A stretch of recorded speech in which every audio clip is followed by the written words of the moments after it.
Assalamualaikum, halo guys, balik lagi bersama aku di channel Yoga and Alamsyah.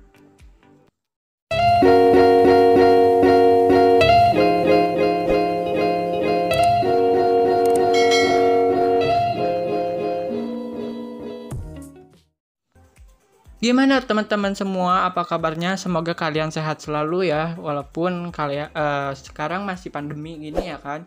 Nah, aku maaf banget nih, udah lama gak ngasih informasi-informasi terbaru, terupdate ya, dikarenakan memang aku udah mulai masuk ke UAS ya, jadi agak nyiapin lah dikit-dikit ya. Nah, oke, langsung aja kita ke itu ya, ke inti pembahasan video kali ini, yaitu mengenai beasiswa ya, beasiswa untuk kalian yang membutuhkan ini gitu loh. Nah, apa aja nih beasiswa apa? Nah, sesuai thumbnail yang judulnya ini beasiswa unggulan. Nah, apa sih beasiswa unggulan? Nah, buat kalian yang pengen tahu ataupun yang belum tahu dengan beasiswa ini, kita kita sama aja ya. Aku akan bantu jelasin ya untuk video kali ini. Nah, simak baik-baik supaya kalian nggak nanya lagi gitu loh, yang aku udah jelasin itu kalian nggak nanya lagi gitu loh. Ataupun memang ada pertanyaan, kalian boleh komentar di bawah ataupun DM di Instagram aku ataupun di admin yang dua ya. Oke, langsung aja kita ke websitenya. Nah, kalian ketik aja di Google Chrome ataupun di yang lainnya, puslapdik.kemdikbud.go.id ya.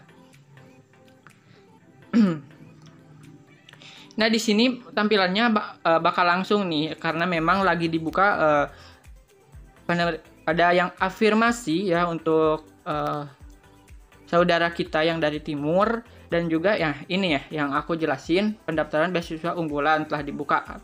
Oke, misalkan kita mau daftar nih ya. Kita klik aja daftar.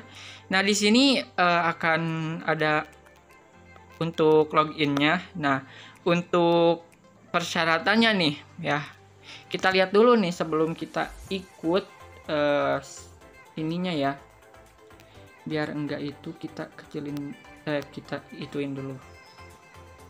Nah, di sini untuk persyaratannya ya, persyaratan masyarakat berprestasi ya, ini beasiswa unggulan. Nah,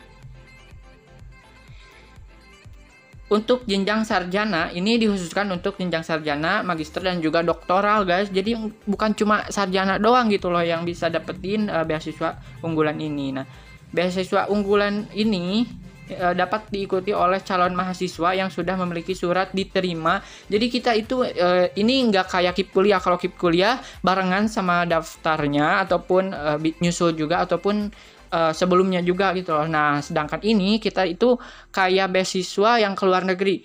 Yang beasiswa keluar negeri itu kan kita harus diterima dulu di perguruan tingginya, baru kita mengikuti beasiswanya seperti itu. Nah, demikian juga beasiswa unggulan ini ya.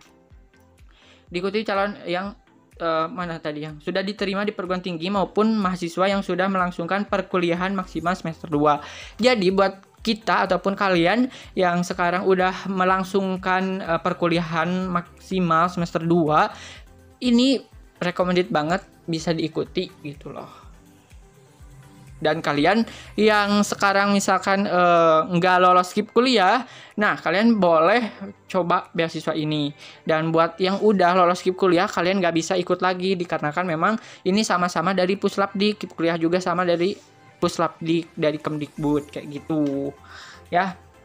Nah, di sini diberikan kepada masyarakat yang berprestasi. Nah, ini salah satu syaratnya, kalian berprestasi tingkat internasional dan atau nasional, minimal nasional, berkontribusi kepada daya saing bangsa di segala. Nah, ini untuk persyaratan umumnya diutamakan yang memiliki sertifikat membuktikan prestasi akademik dan non akademik, mendapatkan rekomendasi dari institusi terkait, tidak sedang menerima beasiswa sejenis dari sumber lain ya. Nah, ini yang nomor 3 diingat. Dan yang nomor 4, diterima pada perguruan tinggi dalam negeri yang telah terakreditasi B. Jadi minimal B ya, si perguruan tingginya kayak gitu. Nah, beasiswa di sini untuk aku jelasinnya untuk beasiswa program sarjana aja ya. Nah, untuk beasiswa program sarjana beasiswa unggulan ini, persyaratan khususnya, yang pertama memiliki usia paling tinggi ya, maksimal 22 tahun bagi mahasiswa baru atau paling tinggi 23 tahun untuk yang sedang menempuh perkuliahan. Jadi misalkan kita udah masuk udah kuliah nih, yang tadi maksimal semester 2 itu kita maksimalnya 23 tahun, dan untuk mahasiswa barunya yang baru masuk 22 tahun kayak gitu. Nah, yang kedua, mengisi nilai ujian nasional UN dan USBN bagi siswa lulusan dalam negeri. Nah, kalau ini kan bagi angkatan yang baru, yang angkatan 2020 sama 2021 itu karena nggak ada ya, kayaknya enggak deh ya. Tapi kalian aja ikuti alurnya aja nanti ya. Yang ketiga, bagi mahasiswa pada jenjang pendidikan S1 yang sedang menempuh perkuliahan memiliki nilai IPK minimal 3,25 pada skala 4 ya. Dan yang keempat, karya tulis berupa esai ataupun karangan menggunakan bahasa Indonesia dengan ketentuan. Nah, ini ada esainya nih ya, kalian harus buat esai judul atau tema Aku Generasi Unggul Kebanggaan Bangsa Indonesia. Terus esai atau karangan ditulis pada form berkas persyaratan minimal 1.500 kata minimal kayak gitu. Nah, jadi buat yang baru lulus ataupun yang baru lulus itu nilai UN ataupun SBN, dan untuk yang udah kuliah, yang udah di S1, ini minimalnya itu 3,25 ya. Kayak gitu. Nah, kayak gitu ya. Nah, ini untuk yang ininya aku nggak perlu itu ya. Nah, ini untuk kelengkapannya. Yang pertama KTP, yang kedua kartu tanda mahasiswa. Ini khusus untuk mahasiswa ongoing ya, yang aku udah katakan tadi, yang udah berkuliah. Yang ketiga LOA unconditional ya, untuk mahasiswa ongoing ganti dengan surat tanda aktif kuliah.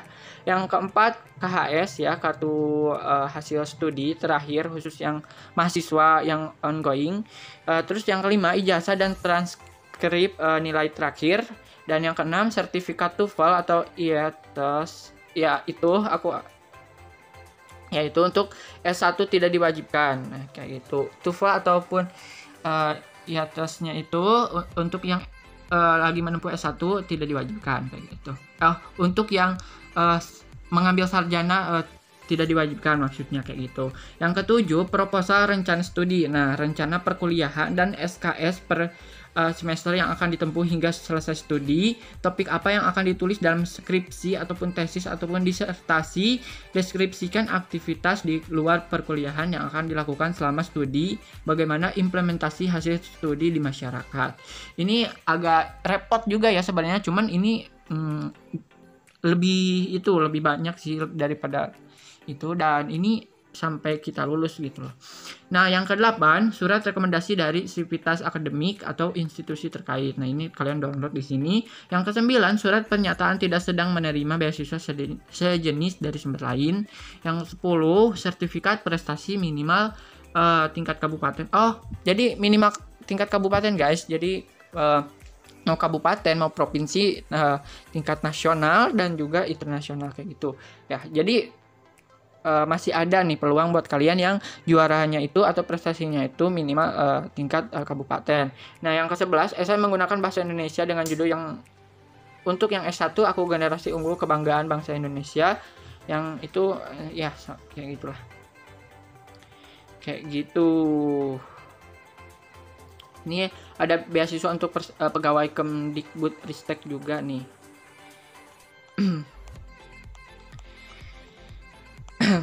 Kayak gitu, guys. Aku baca ini aja. Oke, kayak gitu ya. Nah, gimana teman-teman? Udah pada paham belum? Kalau udah ada pertanyaan kayak gitu, kalian cari-cari informasi dulu. Nah, untuk ada pertanyaan kalian boleh komentar ataupun DM. Nanti aku kalau tahu aku pasti bantu jawab. Nah, kalau kalian daftar sebagai peserta di sini klik ya. Nah, misalkan kalian mau daftar nih, kalian masukin nik, alamat surel, dan juga kata sandi. Alamat surel itu email ya, kalau kalian nggak tahu alamat surel. kayak gitu. Oke, mungkin segitu untuk video kali ini, semoga bermanfaat. Buat kalian yang ada pertanyaan, buat kalian komentar di bawah ataupun DM di Instagram aku. Oke, see you next time, bye bye.